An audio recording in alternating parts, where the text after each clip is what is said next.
I've a meeting at 11 as well, so I might text my meeting and let them know I'm going to be 5 minutes late. And we'll aim to finish at 11:05 then, if that's okay with you guys. Yeah, perfect. Great. Just give me a second so I can. I'll pause the recording and you can take a breather. Say all the truth now. No. One of the themes that seems to be coming through across a lot of what you've talked about is this idea of collaboration. One of my questions was around who leads in leadership, who leads in research and evaluation, but I'm already getting the sense that it's a collaborative effort. Can you describe to me what you think that collaboration looks like? What does that mean? How do we make that happen through a strategy?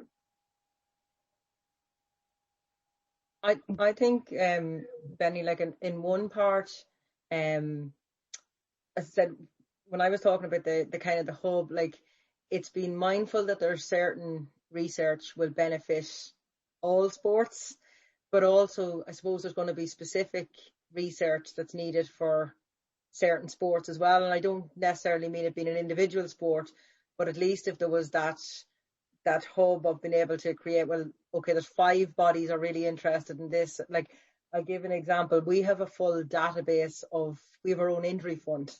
So, I mean, the amount of, for the past, I don't know how many years of research data, and DCU are crying out to get their hands on it because it could help females across the country, regardless of the sport, but we just don't have the funding to do it.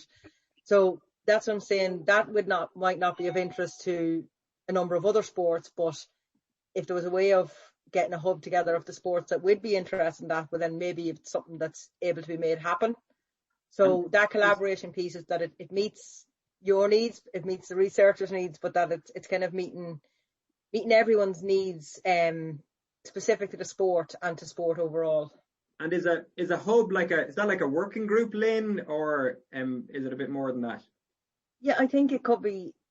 There's so many sports, it could be difficult to create a working group because there's so many sports, but at least if there was like a lead group, which obviously would be from yourselves or something, and maybe it involves some of the bigger sports and some of the smaller ones in that lead hub in some way, and some of the colleges potentially, because that's where a lot of it will come into, but that every sport can feed into. I'm just conscious, I know there's so many sports, it'd be impossible to something, but at least it was something that everybody could dip into or get feedback from. And would you imagine, would you foresee different hubs for different kind of research areas or different research focuses? Is that what you're suggesting? Yeah, potentially what might come from that overall one is, okay, there's an interest in coaching, as Peter has outlined there. There's an interest in volunteers, and maybe mini hubs or whatever come from it. But I just think we'll still be here talking about the same thing, and people, I don't think it's necessarily that people don't want to do research, they just physically can't do it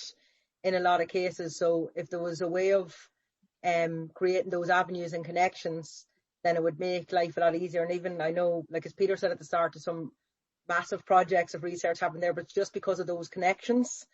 Whereas there's so much stuff happening there that we just don't know what's happening. If we could tie the whole lot together in some way, I mean, we'd have a huge bank of resources. I think for the collaborative projects, it's important, and we found it, I suppose, in projects we've worked on, having, I suppose, clear parameters for any of those projects at the start. Exactly who is getting what out of this at the end, exactly whose name and what logo is going to be used at the end. And they're the simple things, but God, they cause awful difficulties further down the line. Something that has definitely worked is having an independent chair of those collaborative projects, so that there's no one party within the collaboration who feels more or less embedded in it. Everyone is there to do, to get out of it what is the piece of research that they're looking for. And having someone independent just keeps the balance better. I think the collaboration is a sort of obviously it's an essential, but I think it goes high up and low down. And I think that I know like Sport Ireland have a research committee, but I'm not familiar, for example, who might be on it or otherwise. But I would see that certainly having NGB participation in that would be important.